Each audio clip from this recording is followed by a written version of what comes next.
Hello, hello, hello. What's going on? Um, so let's pick it up. So we're doing the movie review for Scream 4.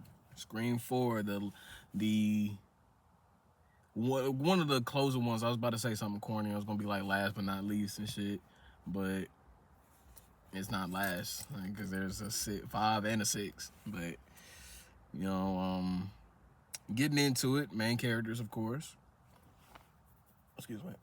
Have Sidney Prescott, Gail Weathers, Dewey Riley, Jill Roberts, Kirby Reed, Charlie Walker, Robbie Mercer, and Judy Hicks.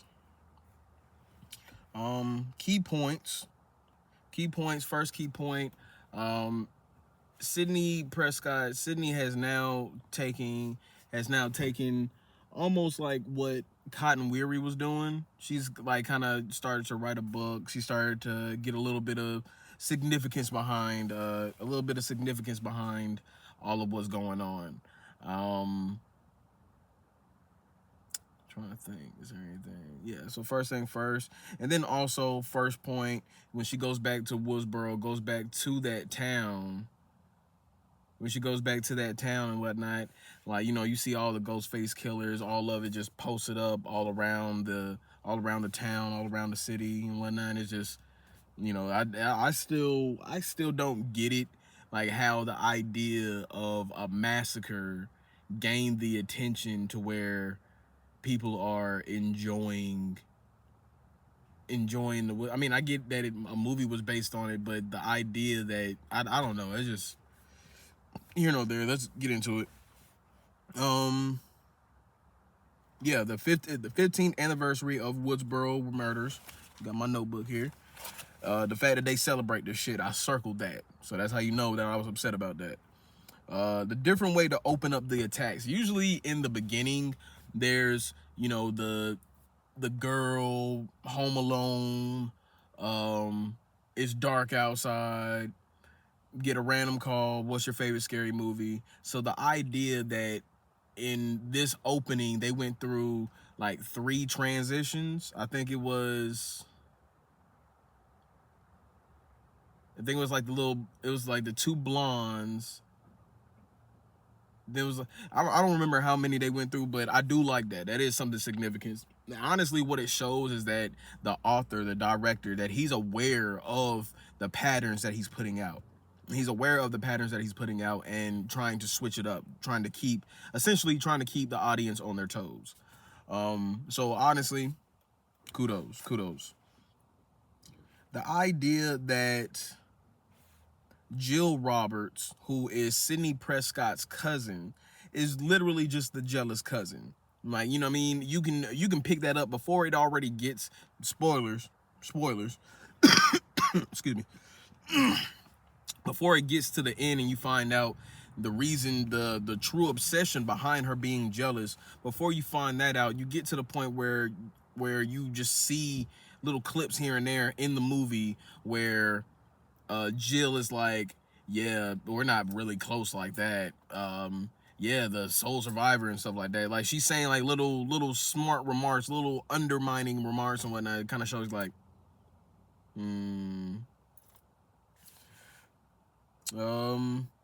at the time of a serial murder, them throwing a party. What Gail and yeah, because around this time, Dewey is a sheriff now.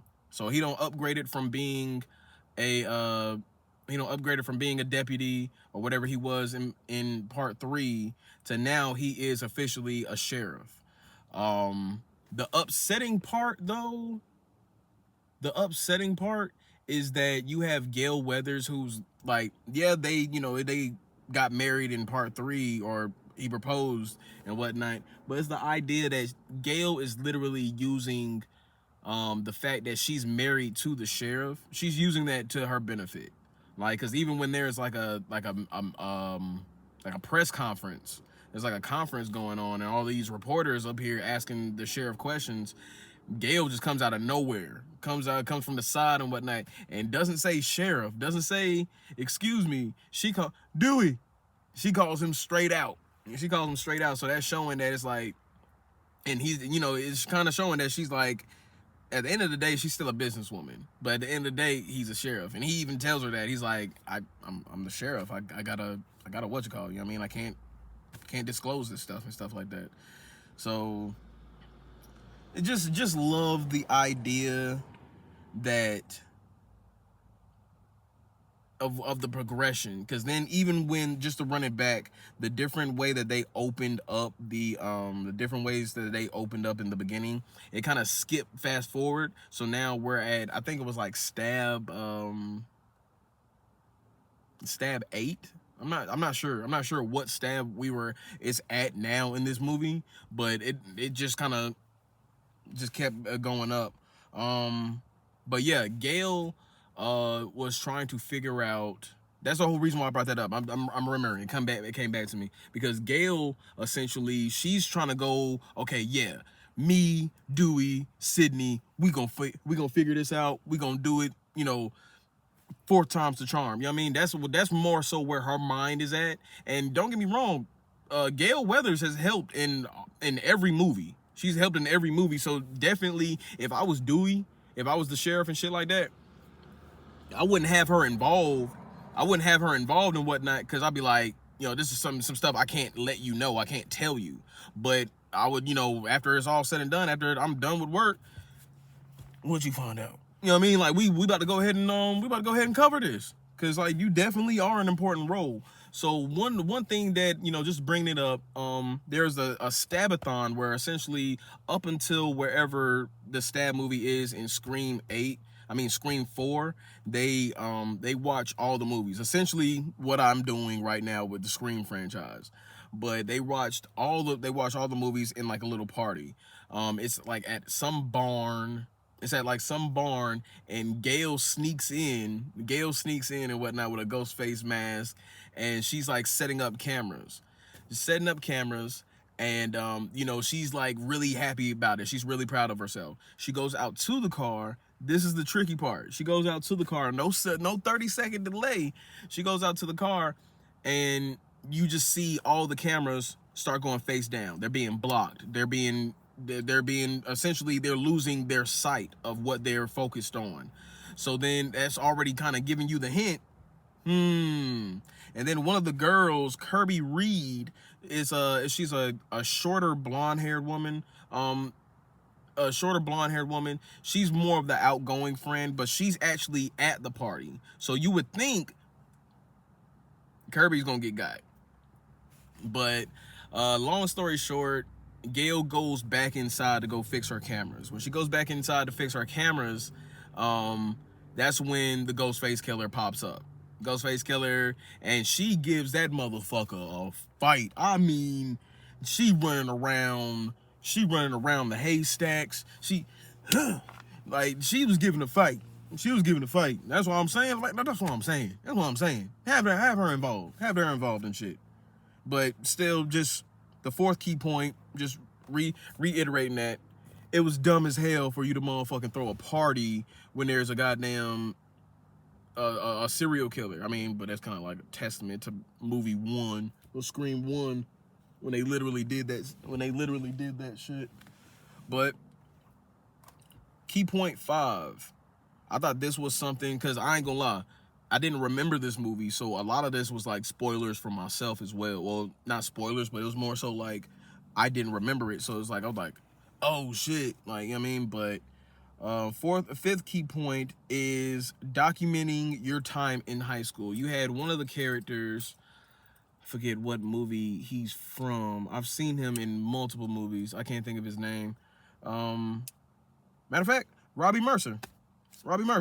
Though that's his name in the movie, but his real name I'm not sure. But seen him gang of times. But the fact that he was literally going around he had like a headset and a camera and literally recording his high school experience. Literally, to me that was tall tale. that's Ghostface. That's Ghostface. Like I was already like I hadn't seen that movie in so long. So that's when I saw him, I was just immediately, yep, he's the killer. He's one. He either is the killer or he is one of the killers. So I was hands down. The correlation between Casey Becker in Scream 1 and Kirby trying to save Charlie. I thought that was definitely a significant moment. Definitely a significant moment because Kirby's blonde, Drew Barrymore was blonde. You got the brown-haired boyfriend outside tied to a chair and is asking, the Ghostface killer is asking like a questionnaire process as to like, you know, like what's your favorite scary movie and shit like that, the corny shit. So I thought that was very significant, the fact that the correlation, the fact that you hadn't seen this scene again since the first Scream. So to have it pop up here, it was definitely like I see what you did there. I see what you did.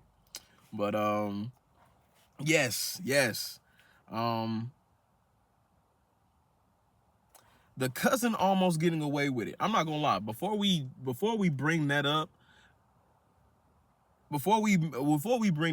I was very much surprised when you found out who the killers were. We're just gonna go ahead and we're gonna hold put it on pause for seven because I got 12. I got 5 more to go. We got 12 key points, but 7 we're gonna take a pause real quick. I was so fucking surprised that it was Sydney's fucking cousin. And to me, in my head, he was the least likely dude that would have been the Ghostface killer. And he's a Culkin, mind you. So if you watch Scream 4, look for the Culkin brother, like Macaulay Culkin, and I forget his brother's name that was in Scott Pilgrim versus the World. I forget his brother's name, but he's a Culkin. That's a Culkin in that movie. And it's just honestly, since I grew up on Macaulay Culkin, seeing him as a kid, it's like that family is like damn near royalty to me. So it's like that's a fucking Culkin. Like it's like the, you know. But anyway. But yeah, I was so surprised because just going back on part 6 of the key points. When Kirby actually does answer the question, she gets one wrong, but she answers a majority of the questions right. She goes out there to Charlie, starts untying him. You know, she has her head on a swivel because it's dark. Serial killer. You know, she's definitely trying to be aware of her surroundings. But this is when you didn't know that Charlie was one of the Ghostface killers. Because as soon as she unties him and stuff like that, yeah, right there on her left side. Yeah, I'm just like, are you serious? Did not see that coming. Did not see that happening. Honestly, another key point before we continue with the rest of the key points. Think about this from Sydney's perspective. This is the 4th time somebody's trying to kill you. And the fact of it is your fucking cousin. And even deeper, the fact of it is, your cousin was jealous. And she was jealous at family reunions hearing how you were the sole survivor. You were the strong one that fought. That's the reason why all this has happened. Jealousy. That's like, that's crazy. But the fact of it is, the cousin almost got away with it. Literally almost got away with it. Like it's almost ridiculous how the cousin almost got away with it. But the fact of it is, Sydney survived and Gail survived as well. So they were both very much attentive and aware who committed these. Well, no, Sydney was aware. Gail wasn't aware. The only reason why I bring Gail up is because when Dewey went to go see Jill brought up to Dewey how her and Gail should do like an interview or do some kind of movie or something, to write a book or something together. And she brought up, she was like, slash sisters, slash we can bond over the same slash and whatnot.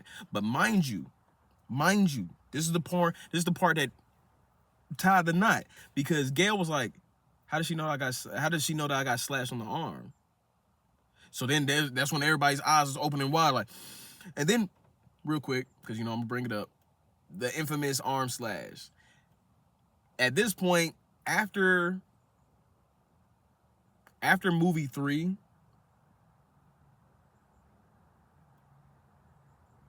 I want to say after movie 3, but after movie 4, I'll put it that way. After movie 4, it's a coin flip with the arm slash. In the first 2 movies, the arm slash, that person did it. That person did it. That person is involved and whatnot. But after, I feel like what it is that somebody, like I said, I feel like somebody maybe brought that up to the director, or maybe that was something that he was already aware of, and he was like, you know what? Yeah, I'm gonna fix that. Cause yeah, Gale got her arm cut, but the fact of it is, Jill wouldn't have been there. Jill wouldn't have been there upstairs on that balcony type area where Gale was setting up the cameras. She wouldn't have known. So how did she know? Because she was the one that cut her. So you have, after Dewey had told Jill that her cousin Sydney was still alive, you can see like the look in her face, the distraught in her voice. She's like, what? I thought, she's like hitting one of those and shit. So then in the process, when Dewey goes to go see Gale, Jill went to go see Sydney. And she honestly, with Jill being so motherfucking smaller than Sydney, I mean, don't get me wrong, Sydney did get stabbed, so she's wounded, and Jill was over there throwing hooks to that wound spot. But the fact of it is, Jill was over there whooping ass. Jill was over there whooping ass. That was a good cousin fight. But I forget how it happens. No. What ends up happening is Gale comes in. I think, yeah, Gale comes in. Sydney's like down on the ground and whatnot.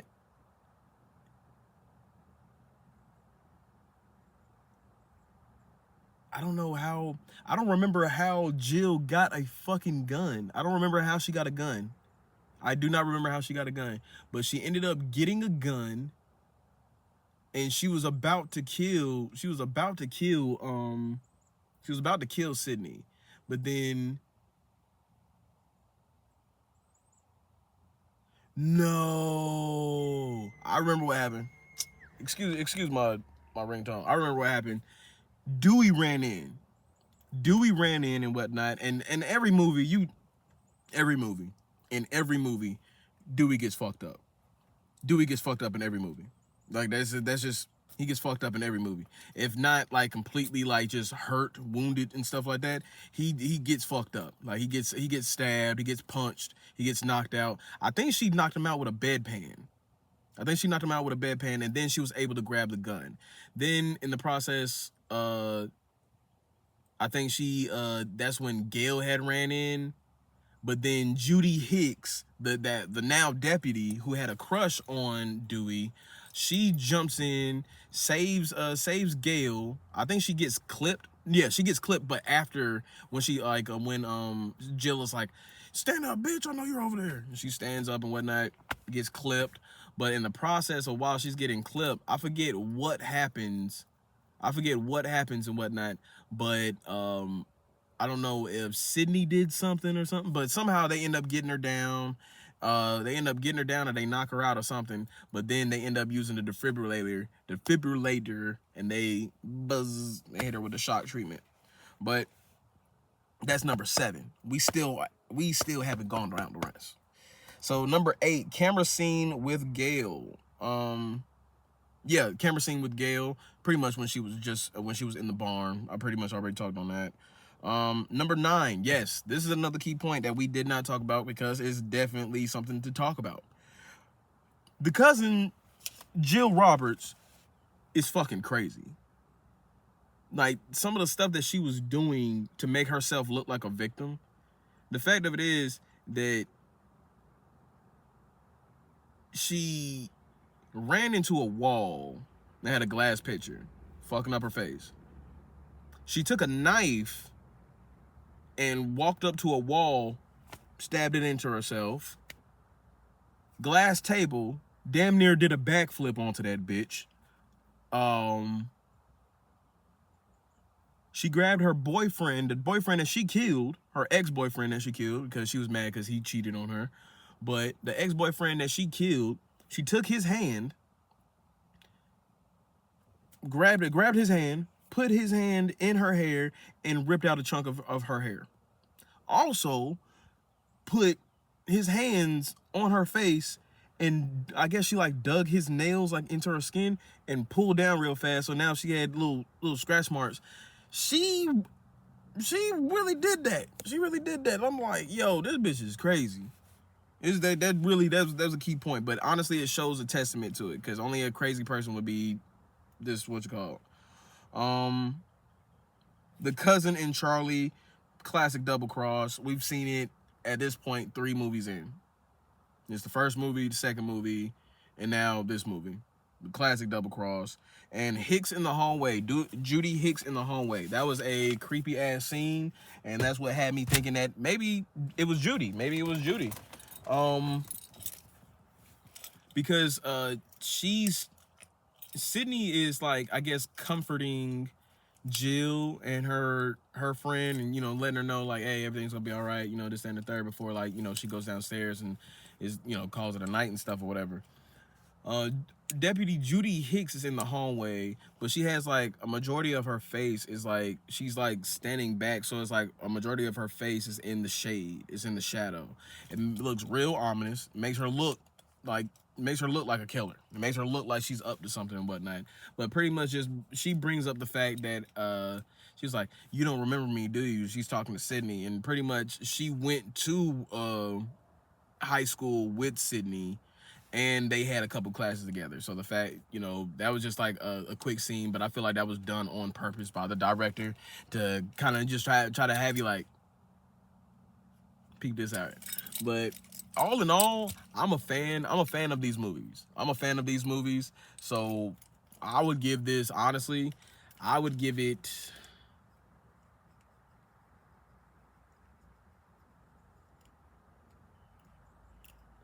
I'd say anywhere from a 9.5 to a 10. I'd say anywhere from a 9.5 to a 10. I mean, don't get me wrong, there's the classic, you got the Ghostface killer down, why don't you continue to beat him up? There's of course little scenes here and there that definitely like, and then honestly a big part that would honestly just have me like, this is all stupid and I would never be a part of this outside of, you know, just me deciding to do this on my own, is because if they made the movie based on said information, Billy Loomis killed Stu Macher or stabbed him up and stuff like that. They had a fall guy, so anybody who agrees to be a part of this is like, you know, there's like a slight chance that you're gonna be a fall guy, right? It's weird.